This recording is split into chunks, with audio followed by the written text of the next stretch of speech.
Prada L'Homme is a powdery, fresh, floral, creamy, woody fragrance. It has main notes of iris, neroli, violet, amber, cedar, black pepper, geranium, cardamom, sandalwood, patchouli, and carrot seeds. So the most common thing you hear about this fragrance is it's the perfect office fragrance. The reason people say that is because it's very inoffensive. It has a really clean, soapy feel to it. So it doesn't really come across like a traditional fragrance. It more just makes the wearer smell really clean and crisp.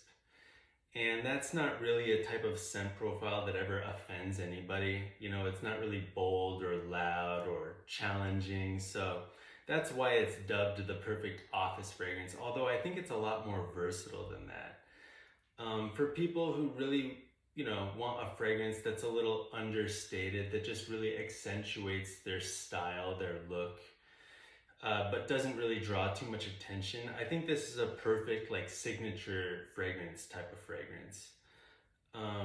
Because sometimes fragrances have a tendency to draw too much attention. It can sometimes detract from the actual person. It can be a little bit distracting in a way. They're not so much focusing on the person or what you're wearing or your look or your personality. It's because your fragrance is so strong, so bold. They're like, wow, all I can think about is that fragrance. So this fragrance is really good for somebody who wants that more refined, understated fragrance that just kind of accentuates their style without drawing too much attention. And the iris in this fragrance is different from an iris in a fragrance like Dior Homme Intense, for example. That one has that lipsticky, makeup-y type of iris. This one's more masculine. It's more soapy. It's more in a style of that luxurious, soapy feel like I was mentioning earlier. And this does have a warm amber that grounds it in the base, and it kind of warms it up a little bit. It lends a little bit of sweetness to the fragrance. And then you have that woody base of cedar and sandalwood. A lot of people think this fragrance comes across as a little bit feminine, a little bit unisex.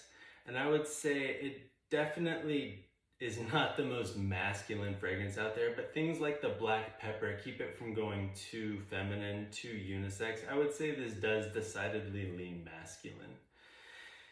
And in terms of performance, I would say it's pretty long-lasting. It's like moderate to long-lasting longevity in a moderate projection. It's not a big projector. It's not super long-lasting. This is a pretty laid-back scent profile, but it's an amazing fragrance. I'm gonna give it a 9 out of 10.